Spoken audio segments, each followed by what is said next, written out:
প্রথমে ঠান্ডা মাথায় খুন, তারপর দেহ ব্যাগে ভরে নদীর জলে ফেলে দেওয়া। কিন্তু হুগলিতে যা ঘটেছে তা যেন ফিল্মকেও হার মানায়। স্ত্রীকে খুনের পর তার দেহ পেটিতে ভরে নদীর পাড়ে ফেলে দিয়ে সকাল সকাল পুলিশের কাছে গিয়ে স্বামীর স্বীকারোক্তি। নেপথ্যে স্ত্রীর বিবাহ বহির্ভূত সম্পর্ক, তৈরি হয়েছে রহস্য। বৃহস্পতিবার সাত সকালে থানায় ঢুকেই ছেলেরা বলল, স্ত্রীকে মেরে ফেলেছি, দেহ পড়ে আছে নদীর পাড়ে। এমন স্বীকারোক্তিতে চমকে উঠেছিলেন শ্রীরামপুর থানার কর্তব্যরত পুলিশ কর্মীরা। সঙ্গে সঙ্গে যুবককে নিয়ে তারা ঘটনাস্থলে যান। পুলিশ সূত্রে খবর, শ্রীরামপুরে গঙ্গার ধারে একটি নির্জন জায়গা থেকে উদ্ধার হয় পিচবোর্ডের একটি বাক্স। সেটি খুলতেই উদ্ধার হয় গৃহবধূর দেহ। তদন্তে পুলিশ জানতে পেরেছে, মৃত গৃহবধূর নাম সাহানা খাতুন।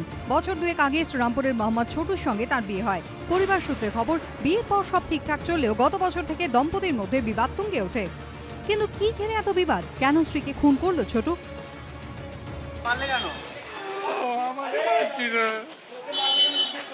কেন তোমাকে মারতো কেন? ও সবসময় যায় আমার সঙ্গে ঝগড়া করে। কেন ওর কি কোনো সম্পর্ক ছিল অন্য কারোর সঙ্গে? হ্যাঁ, 7 দিন বউয়ের জেল আছে। কতদিন আগে? 7 দিন, 3 মাস আগে, 3 বছর আগে।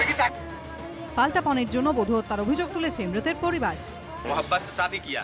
शादी करने के बाद जो है कि 1 2 साल ठीक रहा, जो है कि टॉर्चर करने लगा इसको।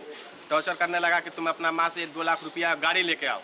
ये गला काट के जो है घर में मारा है, रूम में। সূত্রের খবর, জেরা পর্বে মোহাম্মদ ছোটু পুলিশের কাছে দাবি করেছে, বুধবার রাতে স্ত্রী শাহানার সঙ্গে তার বচসা হয়।